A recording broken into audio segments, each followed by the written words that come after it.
माय माय आ दसऱ्याच्या व विजयादशमीच्या खूप खूप शुभेच्छा. हे घे सोनं. होय मा हे सोनं का नाही हा आज दसऱ्याचा लय ह्याला मान हो, सोन्यासारखा मान आहे का नाही माय? सोन्यासारखा मान ह्याला. एक मोठा का नाही राजा होता म्हण माय, हा आणि त्यानं एवढा दानशूर होता म्हण. हा त्यानं सगळं त्याच्या प्रजेमध्ये दान करायचा म्हण सोनं ते. हा मग का नाही परशुराम देव का नाही रूप बदलून त्या ह्याच्याकडे आले म्हण, राजाकडे मोठ्या. मग ते राजाला म्हणले म्हण, राजन मला दान द्या.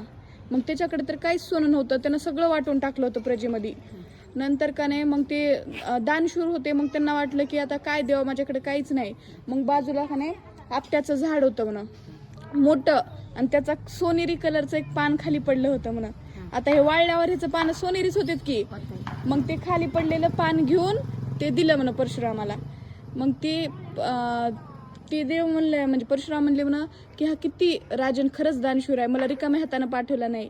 मग तेव्हापासून त्या देवाने म्हणले म्हण की ह्या राजाला हे दिवस साजरा करण्यात येईल. आज तू मला रिकाम्या हातानं पाठवला नाहीस तर आपट्याच्या झाडाला सोन्याचं महत्व येईल ही आजच्या दिवशी. खरंच आज किती छान कहाणी आहे ना माय. आज ह्याला म्हणतो सोन्या. हो आज म्हणतात की मग आता शिरंगण खेळा जातात हा आणि कुठं चालावं तर सोनं आणायला चाला.